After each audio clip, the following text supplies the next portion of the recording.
Right. I was muted. Let's try that again. Dun dun dun dun dun dun dun dun dun. Deconverted man here. Okay, this time I wasn't muted. Nothing but professionalism here. Part 3 of The Existence of God by Steve Copland here. And of course, the design argument is circular in nature, and so for that reason alone, we should discard it. But what's design exactly? How do you decide what is or isn't designed? What is your methodology going to be? Now, here is a interesting little sheet of reflective paper, and bending it different ways changes the pattern of light here. Well, also there's a reflection here, and depending on how it's bent, that changes it. Look, is that a design? Right here. Is that a design? Is it designed to be this cool pattern, or is that just because of how light refracts on it that this particular thing shows up in this way? Although that might make a pretty painting, it is not designed by anything. That's just how light interacts with this particular object, and bending it changes that pattern. So that's not an example of design, unless you're a creationist, in which case everything's designed. And there wouldn't be anything to compare anything with, because at the base level, even the random patterns that happen, or the the patterns of light that happen on this, and well, those aren't random, but those patterns aren't just there. They're design. This is designed to do this, but this wasn't designed to reflect light in that way necessarily. It's a happenstance of the material used, and we like this, and it's nice and cool, and shiny and reflective, and it happens that it reflects light in that way, and so then we did design it to be cheaper and maybe more refractive than it was, and that was our doing. But is the light hitting it and making these rainbows, that's design? No, it's just that's the way light behaves. But again, the creationists would say, oh yeah, that's design. And depending on the version of the argument we're going to get, there's other objections that we could make. For example, if this is the teleological argument, there's plenty of things out there that go over the problems with it. I linked to one. There's also, of course, the National Center of Science Education that goes over what design looks like in detail, and covers the fact that creationists use this terminology to make their argument. Looks design. Life looks designed. And you have the phenomenon of pareidolia, where things look like faces, but they're not. So this little outlet here looks like a little smiley face, but it's not. It's a plug. Why do we think it's a smiley face?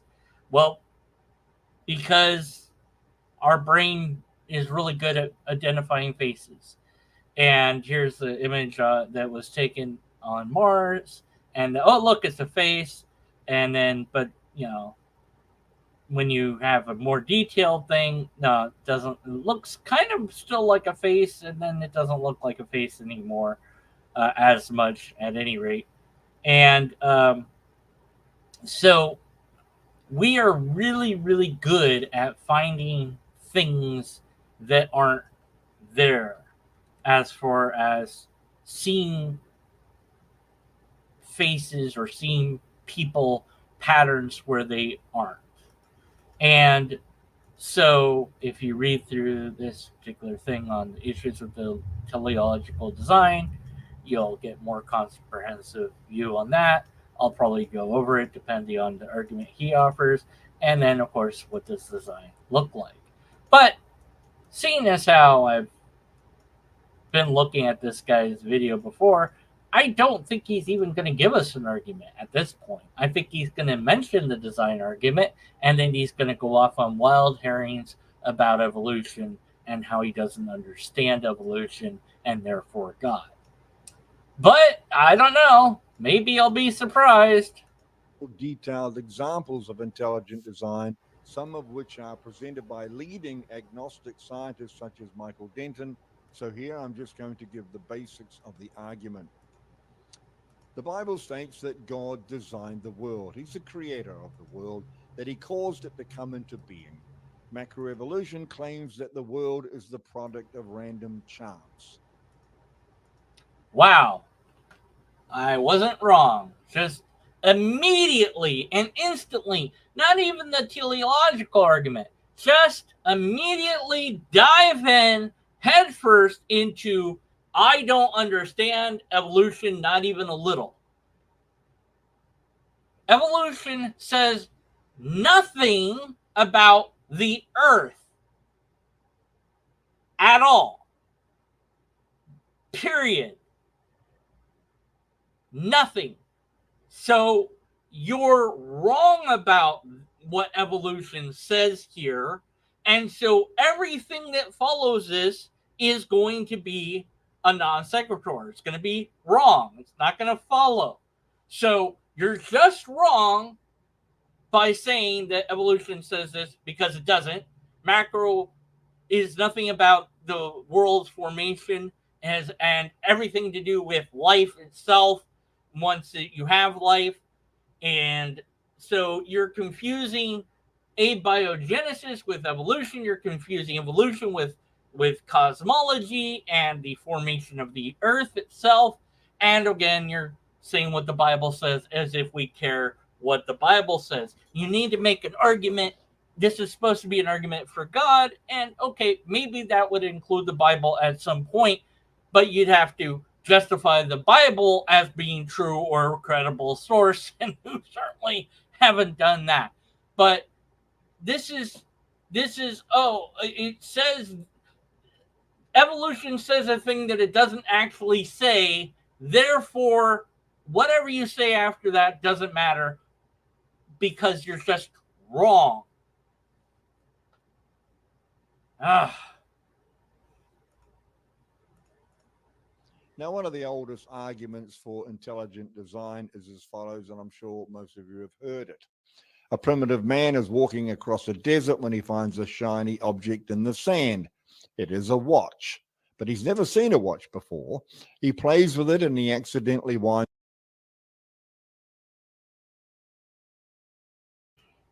Is that good for volume? Captain Death said the volume was okay. Let's turn down just a little bit for me. So yeah, the classical watchmaker argument. So the worst argument of all the possible arguments that you could hope to offer.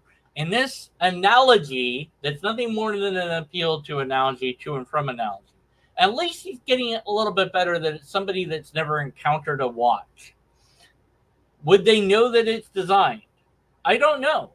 If they have no idea what it is, maybe not. If they don't know technology at all, maybe not.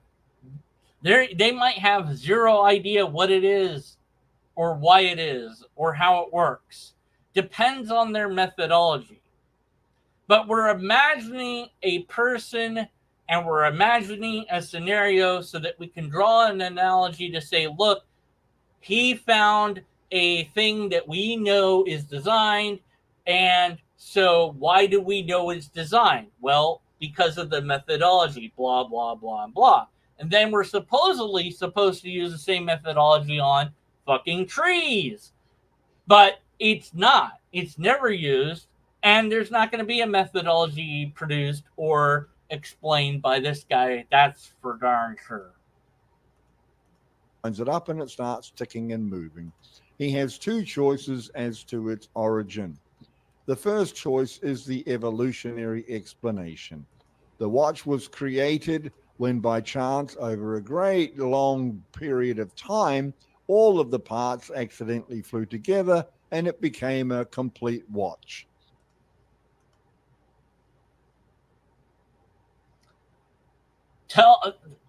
Just amazing how little he understands evolution at all. Just amazing. The parts flew together. Does he think that that's how evolution works? Is that things just flew together? Probably. I don't know. Wouldn't surprise me. The second choice is that someone designed the watch for a purpose. Now, or the third choice might be to not have any conclusion because you don't have enough data. This is a false dichotomy. If you stumble upon something that you have no idea what it is, or where it came from, or how it works, and you wanted to draw any conclusion of it, you're going to have to study it. Okay, now you might not have the proper tools, techniques, or knowledge to do that. But let's just say for whatever reason you decided, I want to know what this is, so I'm going to do the best I can. Now me, I know a little bit about scientific stuff, so I would like bring it somewhere inside, take pictures of it, video of it. You know, I write down what I think I see. I type that up. I try to explain it verbally in text format, and then assuming it's a non-living thing, take it apart. Maybe if it is a living thing, then I'd observe it more. And maybe it would dissect it. Depends on if I thought it was endangered, I might not do that, or maybe I don't really want to do that because I don't fancy killing a thing just to dissect it. Maybe I wait for it to die of natural causes, then I dissect it. But whatever. The point is, you would gather as much information as you possibly could and document all that information. And the important part is you would share that information with someone else. Now, ideally, you would send it off to some scientists to have them do all that. Because, again, why you would be doing this, I don't know. But, if it was a backyard science project or something, you grab a pine cone and examine it, okay, fine, But you do all those steps. So what is this guy in your analogy doing? He looks at the watch and he goes, I've never seen this. Gee, was it evolution or did God make it? See, because that's the real choice you're trying to give us. You're not saying designed by a person. You want it to be designed by God. So did God make the watch? Well, God made everything else, so therefore God made the watch, right? Because that would be the conclusion that you, as a person that doesn't understand anything, would reach. But I would say, I don't know. That would be the appropriate conclusion, that upon study of it, if I didn't know what it was, even if I, thought I knew how it worked or whatever, and I said, okay, well, there's a couple of things that are competing possibilities. It could have been made by people because I know people make stuff, or it could have come about by the natural order of everything else, like the trees that I'm supposed to look at. And which is the possibility? Well, I don't know. And that would be the conclusion until I got more data. But no, let's just ignore all that because, he has no argument, whatever. Now, although most use this argument to argue for the existence of an intelligent designer versus random chance, the most... Oh, yeah. The whole random chance part. Man, these headphones are not comfortable and make it hard to hear. At any rate, the creationists always seem. Let me know if you've ever found one that hasn't done this. They leave out natural selection. They leave out the filtering mechanism that is present with biological evolution, the filtering mechanism of death or destruction or simply or not working, if you will. They leave that out all the time because it's not just chance. It's chance with a filtering mechanism on top of it. So it's not even really chance at that level. But they don't understand evolution. They don't want to understand evolution. So what we have here is a broken argument that's not even, he's not even doing the watchmaker analogy correctly. I don't know why not just read that off, but then that would be the watchmaker argument, not the design argument. The design argument's different. So he can't even get his own arguments right. It's amazing. Wow, this guy's just dumb. I don't know what to tell you. And then as a side note, I asked him if he'd watched my videos, and he never said yes or no. So I'm guessing the answer is no. The powerful part of the argument is often overlooked, namely the issue of purpose, which I will explain in the next section. We cannot deduce or derive a purpose, and many things don't have a purpose. There's an interesting study that's been done more than once that you either ask the question or you have like a picture.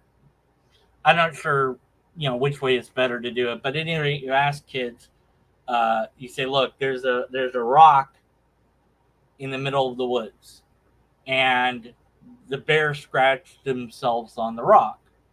Why is the rock there?" And young kids will typically say that the rock is there so that the bear could scratch itself. That the reason why the rock is there is for the bear to scratch itself. But as the kids get older, this drops off and changes to that the rock is just there. That the rock doesn't have a purpose. In other words, as they mature and get more information about reality, kids stop assuming that everything has a purpose. So perhaps it wouldn't be out of the park to say that a mature person doesn't find purpose in every little thing, and that an immature person would find purpose in every little thing. I'm just saying, not to insult this guy further, but also to insult this guy further. But this is very immature thinking. This is very simplistic thinking to assert purpose to where there might not be a purpose at all. And ultimately, let's say that rock was there for the bear to scratch itself. Well, then why would it stay there after its purpose has been fulfilled? Why would God make a rock just for one bear to scratch itself on? And how long did that rock exist for, waiting for that moment? It's so ridiculous and silly.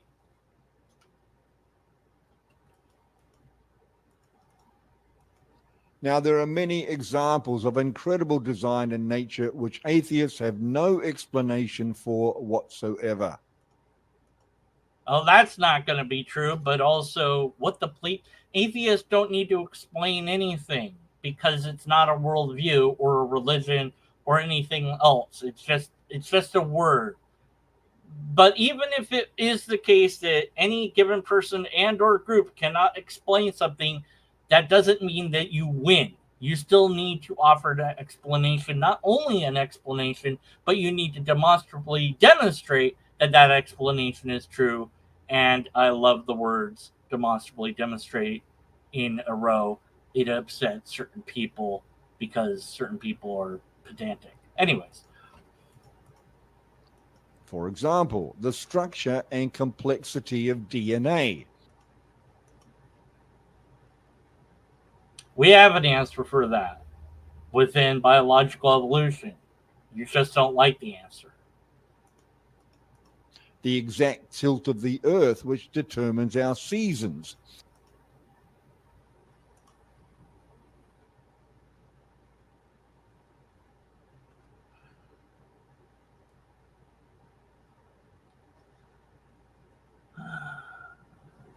This is a tilt. I don't even know.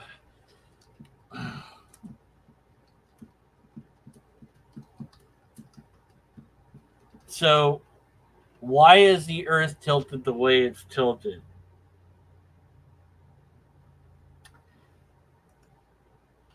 I don't know. It just is. If it was tilted a different way, we'd have different seasons. Why do we need seasons? Why would God give us seasons? Why not why give us winter? What's the purpose of winter in God's realm? Is winter part of the curse from sin? Because, a lot of things die out in the winter. So the tilt of the earth is due to that's, how it is. It's just it tilted that way. There isn't a why to it. It's just that's how it is. And if it was different, then things would be different. We'd have different seasons.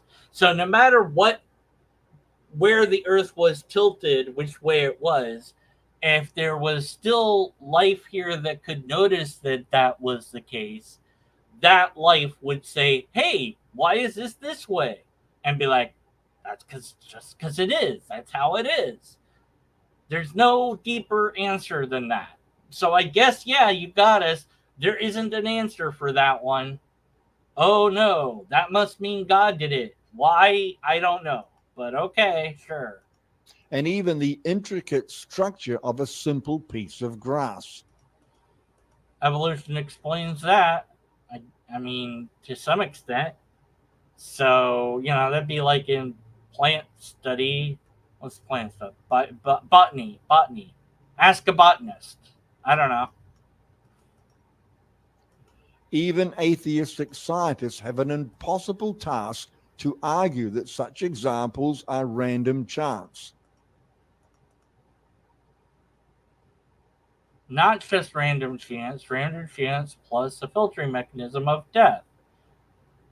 So, and there's plenty of structure of grass explained. If you just Google that, what do you get here? Let's see. Grasses for class, grass structure, grass morphology and anatomy, earth at home. There we go. That's good enough. So here's the thing. Let's see. Yeah, here's a whole thing about grass, I guess, you could explore if you wanted to. You know, uh, maybe it doesn't explain why it looks that way or something. Like, couldn't you, like, why are you bald rather than not bald? Why did God design you bald? What purpose does that serve? It's just ridiculous. You got nothing here. For example, consider the debate regarding what is called the Big Bang, the theory that an explosion of immeasurable force began the formation and complete. All right, so he doesn't understand what the Big Bang is. It wasn't an explosion, it is an expansion of space time. And had you done any research on that, you would have known that, but you clearly haven't. So you just don't know what you're talking about. So remember, I said he would go off on wild tangents and never actually give us any real argument? Yeah, he's doing that again. So I guess it's going to be another short video. Complexity of our universe. Friends, explosions never create order, only chaos. Yet There wasn't an explosion. our universe has laws, order, and fine tuning which are almost incomprehensible. The so-called fine tuning is a construct of humans. That is to say, it came up. Somebody came up with this idea to put numbers to certain parameters that we find in our current universe. However, those parameters were not the same as we go back in time because the universe wasn't the same back in time. And as we move forward through time, those numbers are going to change. So how much those numbers change and what those numbers exactly mean to life, there's really not a concrete way to know. Some of those numbers are important for but a lot of them have wiggle room. Like you could have this much or this much radiometric background radiation, and you'd still have life as we know it. There's a lot of flexibility in there. But again, it's life as we know it, and it's ignoring the weak anthropic principle. It's asking this question, well, how is it that we find that life is permitted in this universe? Because it is. There isn't, because life could develop, it did develop. So the so-called fine-tuning isn't what you think it is, and apologists always get this wrong. And well, he has gotten everything else wrong, so yeah. Consider these facts. Firstly, if in the moment of this Big Bang explosion there had been a difference in its strength of 1 part in 10 to the power of 60, that's 10 with 60 zeros, the universe would have expanded too quickly to form stars, or it would have immediately collapsed back in and on itself. Citation required for that number. Where did you get this from? Who said this and where? You said it's a fact. Show me where this fact comes from. And even if true, so what? It didn't do that, obviously. That doesn't mean anything. Imagine firing a bullet at a target the size of a matchbox, which is on the other side of the observable universe, about 20 billion light years away, and hitting the matchbox dead in the center. Those are the same odds as 1 in 10 to the power of 60. Okay, so what? The sharpshooter fallacy now? Like, you know, we only have one universe to look at. So now we are actually getting into the teleological argument to some extent. It's just you're presenting it in the most haphazard way possible, with more logical fallacies per moment than I can keep up with. The odds are not something we can determine at all, not even a little. The parameters around the so-called fine tuning do not give us odds, not even a little. You cannot derive what the odds are from that because we only have one universe as an example. Unless you have models of other universes that have been, then present those, and you don't have any computer simulations of this universe, let alone any other universe. So you don't know. We don't know. This is it. That's what we've got to work with. But the odds don't matter. No matter the number of odds, even if you do those numbers, which you don't, that doesn't matter because improbable things happen all the time, and they're not that improbable. Somebody wins the lotto. It's not going to be you, but somebody will get those numbers. Well, hypothetically, it might be that nobody gets the numbers, but there will be some number combination that pops up. And despite the odds of that it still happens. So the odds don't matter. They don't dictate reality.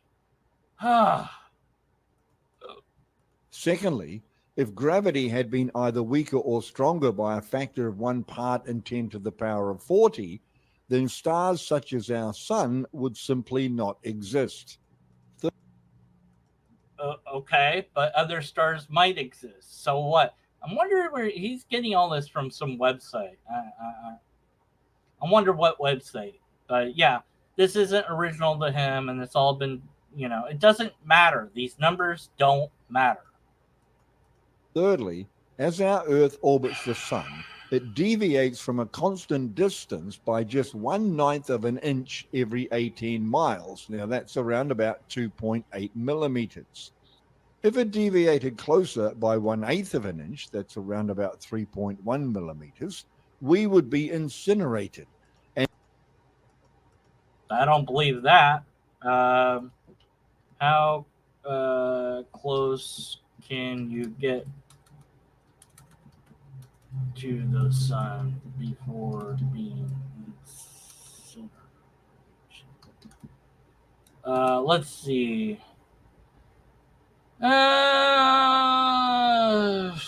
Okay, so we could get about 4 million miles away from the sun before, we'd have problems, but we could get pretty damn close to it. So I don't believe you at all for this number. It's arbitrary. I think you made it up or you found it on some website. I just don't believe it's true, not even a little. But it's your burden to show it's true. You would need a citation. You would need several citations. You have no citations at all to offer. So you're just saying shit, and I'm just ignoring it. There's not much else to say. I don't care. This doesn't prove anything. This doesn't prove, it's not even an argument. And if away by 1/10 of an inch, 5 millimeters, we would move so far from the sun we would all freeze to death. More importantly, if this minute deviation was there in the beginning, there would never have been life on Earth. There are dozens, if not hundreds, of such known facts concerning the fine-tuning of our universe. Let's see. What did he say, by the way? Let's see. I want to go back because I found something. Let's see what he said. In the next section. Example, the structure the size of a matchbox, which is on the, that's around about 2.8 millimeters. If it deviated closer by 1/8 of an inch, that's around about 3.1 millimeters. Okay. The size of the sun's habitable zone actually depends on many complicated factors, including solar irradiance, atmospheric composition, cloud and weather patterns, the reflectivity of the Earth's surface, and so on. But the latest research actually suggests that the inner edge of the solar system's habitable zone is between 0.95 and 0.99 astronomical units. That means the Earth would become uninhabitable if its average distance from the sun was reduced as little as 1.5 million kilometers, which is about 4 times the moon's distance from the Earth. That sounds like a different number than what he said, doesn't it? It's not interesting. Like again.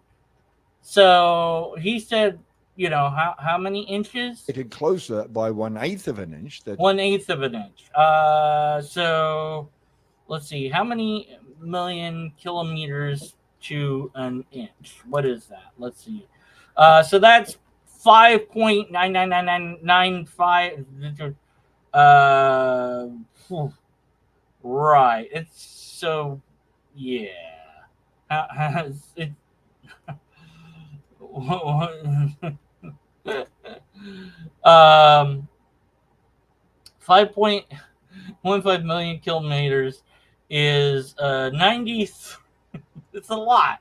It's a big number. Sorry. It's just a big number. I have to share. It's like, yeah.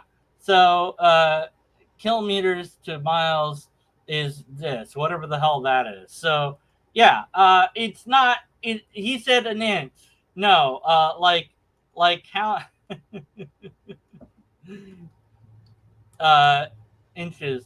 It goes into error territory if you try to do that many kilometers into an inch. But yeah, that many kilometers to miles is whatever the 932 what whatever this. What is it? Name number. What is it? Oh, whatever. Fuck it. I don't know. It's a big number. So yeah, he's just wrong. Just wrong again. Just wrong. Wrong. It's around about 3.1 millimeters. We would be incinerated. And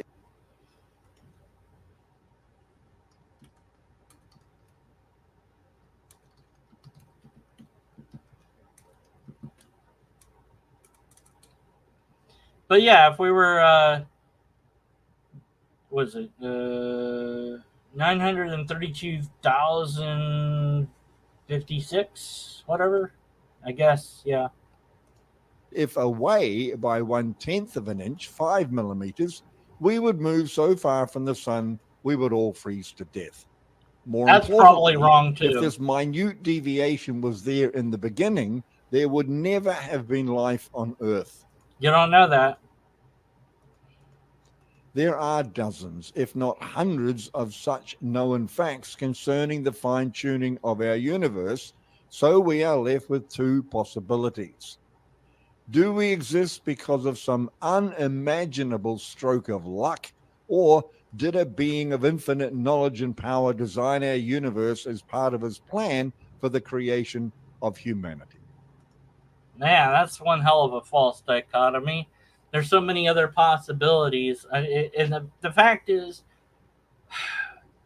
you still have to prove that other idea is even possible to have it be a possibility. So you haven't done that. But yeah, no chance. Yeah, chance. But it's not as small as you might think. There's thousands upon thousands upon thousands of planets, and the way that the universe is apparently allows for life. How many times did that happen? How many different types of life? No idea. We don't know. Which trees should you look at? The bald ones, apparent. I guess. I don't know. Theoretical scientists presume that everything necessary for the expansion and formation of the universe was, as is sometimes referred to, as a dot of pure creative energy. This dot exploded, and here we are. Nope, they don't say that.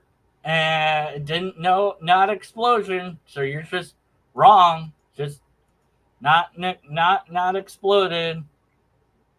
Let's see. Hold on, let me. I don't know why I'm leaving another comment. Also, not an explosion.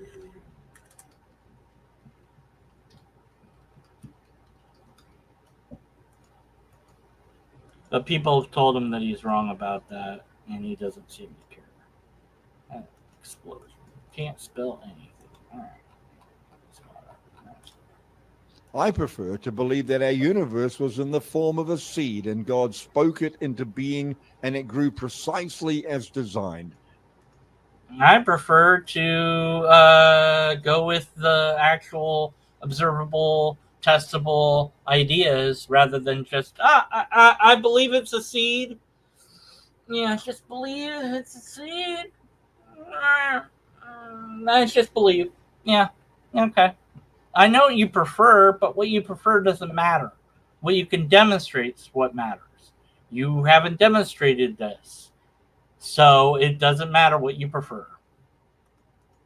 In the same way that we see the seeds of almost all biological life.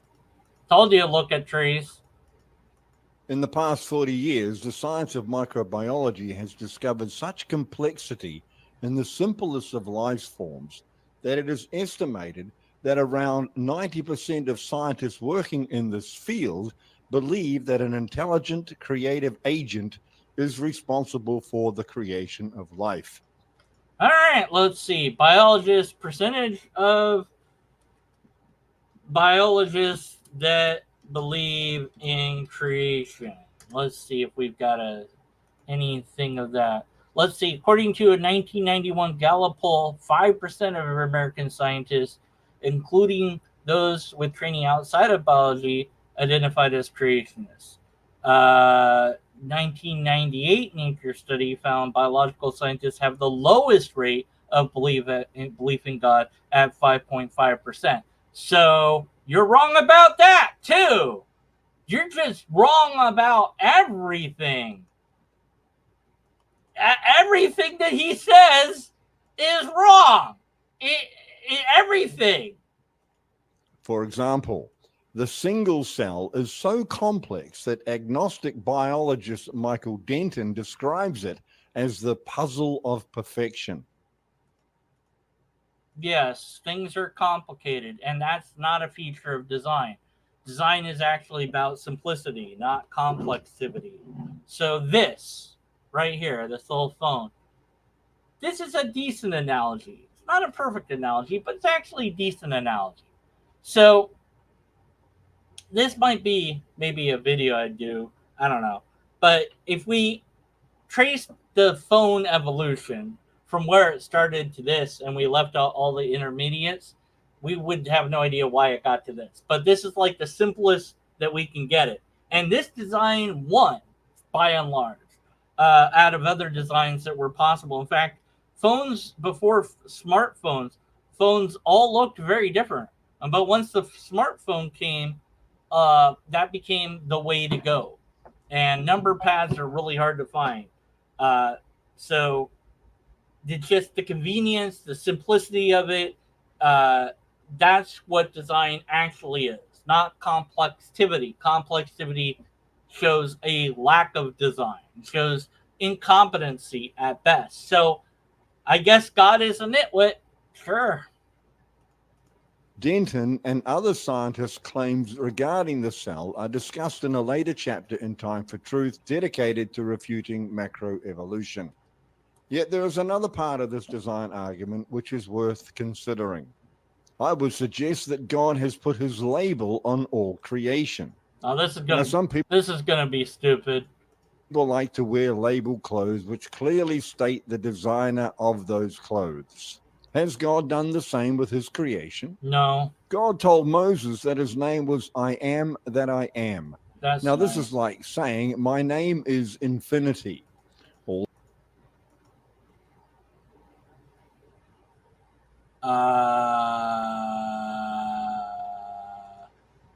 God told Moses, I am that I am. Let's see.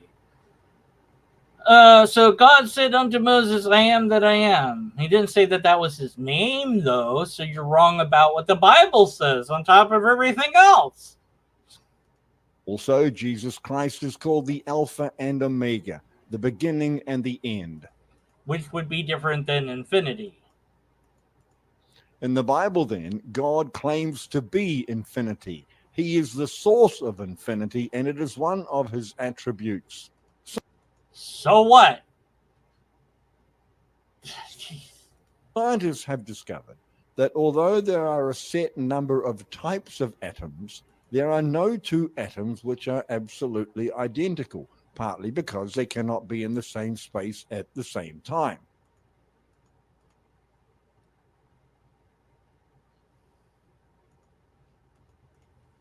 Now, recently, a similar discovery has been found to be true of the parts of atoms.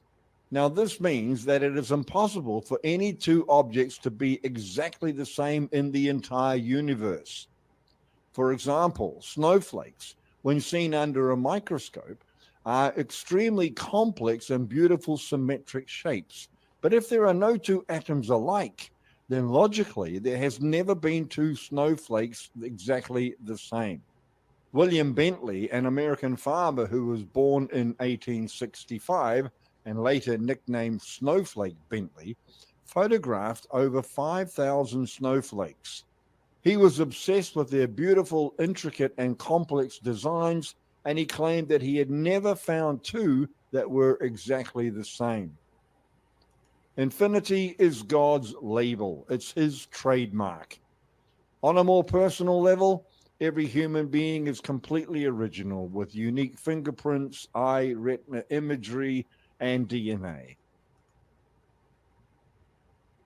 I was going to say identical twins, but I guess you're throwing in the fingerprints and I think the eyes on identical twins are different. I'm not sure. Uh, so so there's infinite amount of snowflakes. That's an attribute of God is infinite. Therefore, there's a God. Yeah, I don't know. Just seems to me like God could have wrote God on everything and just settled it that way. Could have been written in any language or all the languages. God didn't do that though. God's a moron. This is a very powerful argument and one which macroevolution cannot adequately explain. Argument number 4, purpose.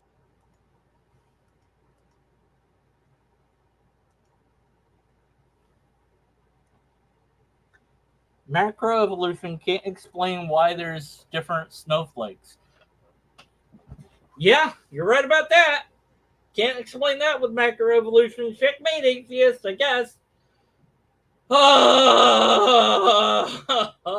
well, there was nothing again. Pretty much nothing. A big old nothing sandwich. But at least he kind of did some of the arguments I was expecting. I don't know why he didn't do the classical design argument. Just read that. But he's like taking different types of arguments and blending them together and making them worse, I guess. And he just doesn't understand evolution, the Big Bang, or anything about science at all. He doesn't even appear to know what the Bible says. If he said that I bet that if you asked him the color of his shirt, he'd say it was red. And I'd be like, no, it's first of all, it's not a shirt, it's a sweater. Secondly, it's blue. But I'm sure he'd be wrong about that too, because he's been wrong about everything at every single point. So I guess the only argument for God that one could hope for in this video would be that if everything he said is wrong, therefore there's a God, everything he said is wrong, then there's a God. That would be the only argument he could offer at the end of this video that would make a comeback from all the insane amounts of just blatant errors that he's made. The fallacies here are basically nothing but non sequiturs, all because he leads off with a completely incoherent, non-true statement. So it's what I would call a fractal error. That it's just wrong on every single level that it could be wrong.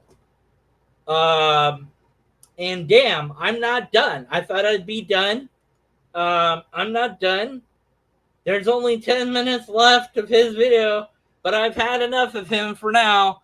So, you know what? I guess part 4 will be a thing. And he likes that I share his content.